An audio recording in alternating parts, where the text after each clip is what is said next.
Welcome to a new segment of Expert Insights hosted by IPS. Today we are privileged to welcome Dr. Radhicka Kapoor, a research fellow at ICRIER, a think tank in India, based in New Delhi. Dr. Kapoor, there's a lot of discussion over India's economic progress, India's economic growth. It's on average around 7%, but there has been some predictions by the World Bank that it might slow down just a bit because of effects of demonetization and other domestic policy factors. What are your comments on that? Is this an accurate representation?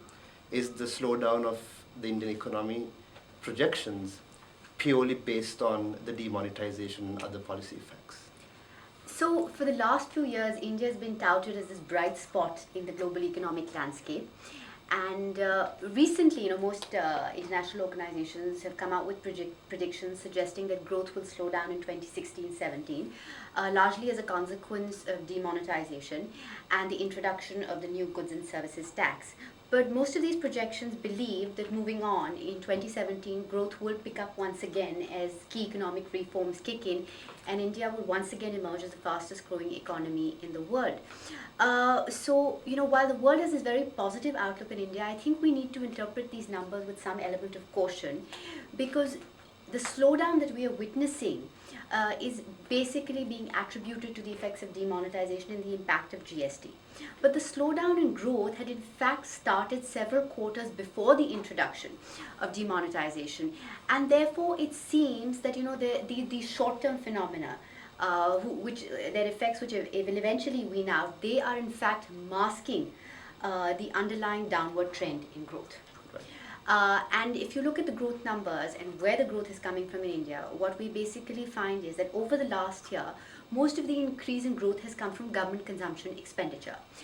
And if you look at consumption expenditure together, private consumption and government consumption expenditure together, they are the ones which have basically boosted these growth numbers. Investment has been steadily falling. Private investment in particular has been falling.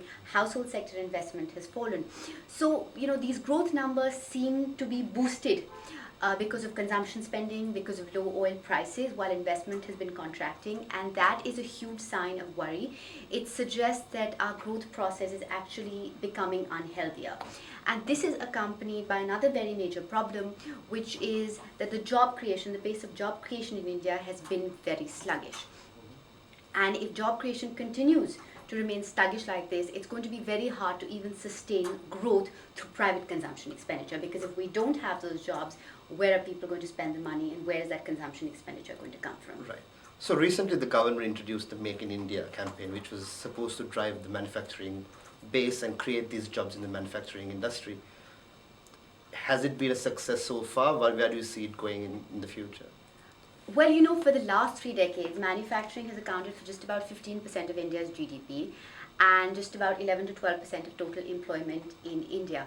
And India's structural transformation has been such that it's moved straight from agriculture to services, leapfrogging the phase of manufacturing growth. And this is for multiple reasons. And while it's indeed laudable that the government is cognizant of the fact that the manufacturing sector needs to be the base from where job creation is going to be happening, but the Make in India campaign has really not had the kind of effects that we had anticipated. Accelerating the growth of the manufacturing sector is going to require a multi-pronged approach. We have serious infrastructure bottlenecks. The difficulties of doing business in India are well established. There are significant issues with labor regulations, there are product market regulations, there are land regulations, and all of these have to be addressed together in a comprehensive fashion if we actually want to accelerate the growth of manufacturing. And the other thing that needs to be pointed out in the context of the Make in India campaign is that this was an impetus, a push that came from the central government. Now, a lot of regulations that are governing the industrial sector in India are in fact in the hands of the state government. So in this federal system of governance, both the center and the state governments have to come together if they want to boost the growth of manufacturing. So therefore, to have expected that simply, this big campaign by the central government would really, boost the growth of manufacturing, make manufacturing account for 25% of GDP, create 100 million jobs, I think that was a bit far-fetched to begin with. The interesting thing is that, in fact, FDI flows have increased, particularly since the election of Prime Minister Modi.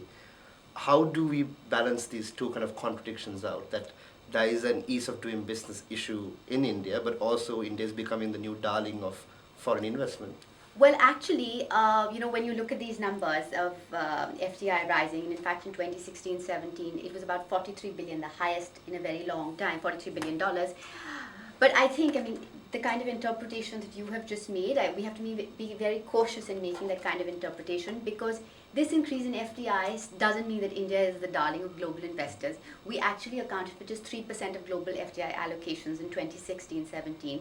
And even in Asia, we accounted for just 7% of global FDI allocations. And more importantly, this FDI is basically going into services sector. It's going into real estate, it's going into telecom, but it's not going into manufacturing. And that's where we really want it to go. And why it's not going into manufacturing is because, again, foreign entrepreneurs are wary of the same things that domestic entrepreneurs are. They're wary of labor regulations, power bottlenecks, infrastructure bottlenecks, business climate issues. So it's all those things which are also holding back FDI coming into manufacturing. Right. Finally, Dr. Kapoor, one of the big issues right now is protectionism in developed countries like the US or Trump, this Trump ideology of trade, but more or less. The balance, the counterbalance that is that the developing countries like China and India will take leadership in when it comes to global trade, and RCEP is touted as the next big thing. Where does India realistically position itself when it comes to RCEP, and what would its ambitions be in terms of getting it done?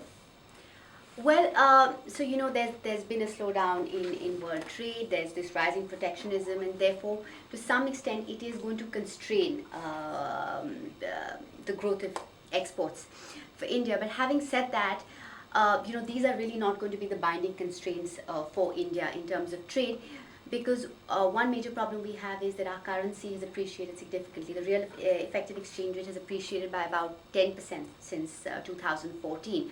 And the productivity of our manufacturing sector is also very low, and this has reduced our competitiveness.